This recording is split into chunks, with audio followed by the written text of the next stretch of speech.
नमस्कार दोस्तों, आप पढ़ रहे हैं कक्षा 12वीं एनसीईआरटी गणित, जिसमें आप प्रश्नावली 3.3 के अंतर्गत आज पढ़ेंगे प्रश्न क्रमांक 11 और 12, जो कि हैं सही उत्तर चुनिए। तो देखिए 11वां क्वेश्चन क्या है। यदि ए तथा बी समान कोटि के सममित आव्यूह हैं तो ए बी माइनस बी ए का मान जो होगा वो क्या होगा। चार ऑप्शन है, विषम सममित आव्यूह या सममित आव्यूह या तत्समक आव्यूह या शून्य आव्यूह होगा। तो हम इस सवाल में कैसे पता करेंगे। तो देखिए इस सवाल को हल करने से पहले कुछ हम आपको नियम बता दें। तो देखिए यदि कोई आव्यूह सममित होता है, ध्यान देना, यदि कोई आव्यूह सममित होता है, जैसे मान के चलिए ए आव्यूह सममित है तो ए डैश का मान ए होता है।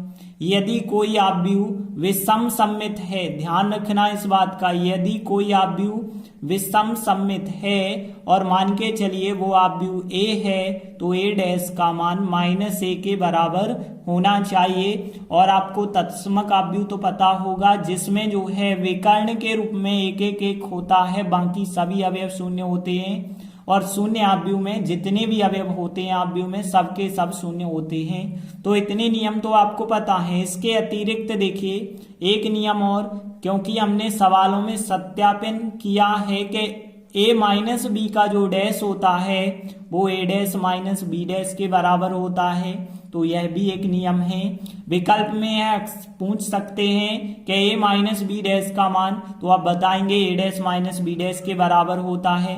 प्लस में भी यही रूल होता है, लेकिन गुणा में ध्यान रखना, गुणा में हमने सत्यापित किया है कि ए बी का होल डैश बराबर होता है बी डैश इंटू ए डैश के। बस यहाँ पे गुणा में बस नियम पलट जाता है कि बी डैश आगे आता है ए डैश पीछे आता है, बाकी सब वही नियम हैं। तो आपको ये नियम याद रखने हैं, क्योंकि इस नियम की भी हमें इसमें आवश्यकता होने वाली है।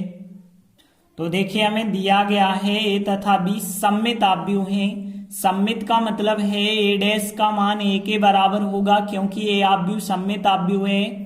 और यदि हम बात करें बी भी सममित आव्यूह है तो हम कह सकते हैं बी डैश का मान जो होगा वो बी के बराबर होगा, क्योंकि ए और बी दोनों क्या हैं, सममित हैं। अब देखिए अब हमें जो चीज बतानी है ए बी माइनस बी ए का मान क्या होगा।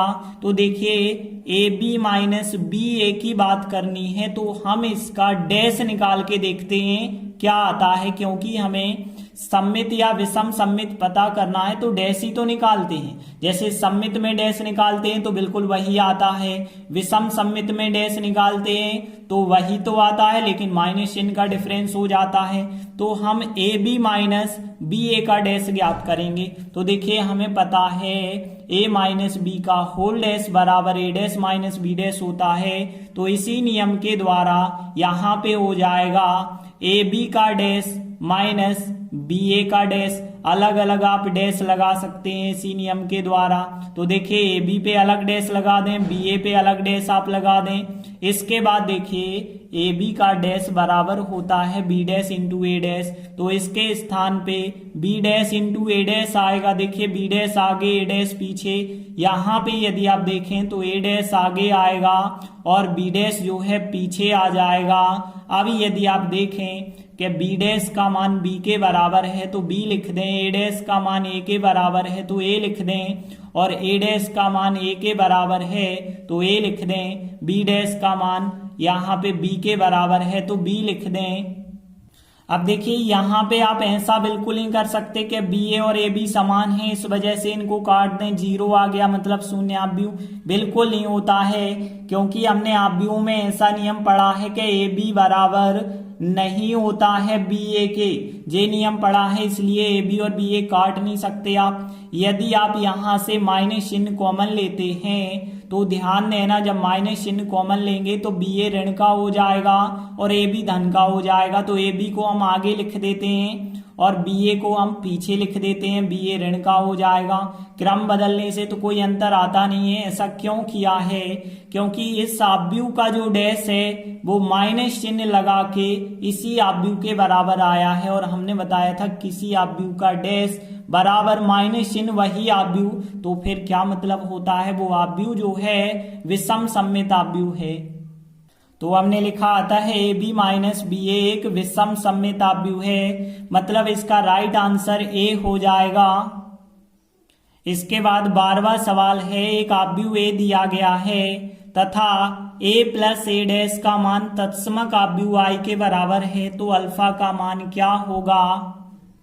तो देखिए हमें दिया गया है ए आव्यूह और हमें इसमें जरूरत होने वाली है आगे ए डैश की, तो हम ए डैश यदि ज्ञात कर लें तो ए डैश क्या होगा, इसकी पंक्तियों को स्तंभों में बदल देंगे, पंक्तियों को फिर स्तंभ में बदलेंगे।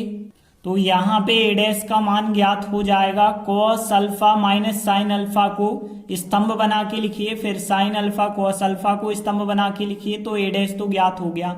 अब देख सकते हैं चूंकि हमें पता है ए प्लस ए डैश का मान आई तत्समक आव्यूह के बराबर है। देखिए ए और ए डैश का योगफल आई के बराबर है, तो हम ए आव्यूह का मान प्लस ए डैश का मान रखेंगे।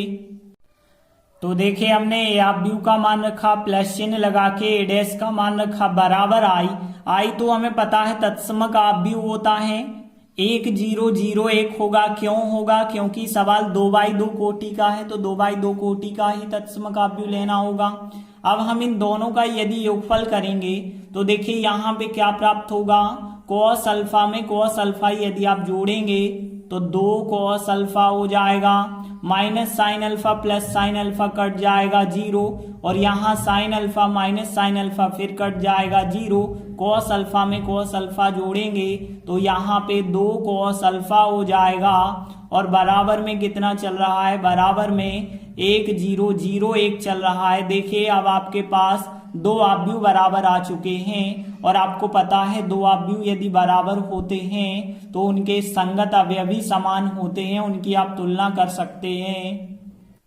तो देखिए हमने लिखा चूंकि दोनों आव्यूह समान हैं अतः उनके संगत अवयवी समान होंगे, इनकी तुलना करेंगे तो 2 कॉस अल्फा की तुलना 1 से, 0 की तुलना 0 से, 0 की तुलना 0 से, 2 कॉस अल्फा की तुलना 1 से। तो यहाँ पे देखिए 2 कॉस अल्फा का मान कितना आ गया, 1, केवल एक ही अवयव की तुलना करें आप। और इसके बाद यदि आप देखें तो कॉस अल्फा का मान कितना हो जाएगा, 2 बटे में आ जाएंगे, तो 1/2 कॉस अल्फा का मान 1/2 आया है। आप चेक करेंगे कि कॉस में 1/2 कितने का मान होता है, इन सब मानों को लेकर के यदि आप चेक करेंगे तो 1/2 हमें पता है कॉस 60 अंश का मान होता है, तो यहाँ पे आप 60 लिख दीजिए, मतलब π/3 लिख दीजिए। तो कॉस अलग कर दें यदि तो अल्फा का मान π/3 आपको प्राप्त हो जाएगा, और अल्फा का मान ही हमें बताना था, तो अल्फा का मान कितना होगा π/3, जो कि आपके बी नंबर के ऑप्शन में सही आंसर हो जाएगा। तो इस प्रकार से 12वां क्वेश्चन भी कंप्लीट हुआ। तो इस प्रकार से हमारी प्रश्नावली 3.3 कंप्लीट होती है। धन्यवाद।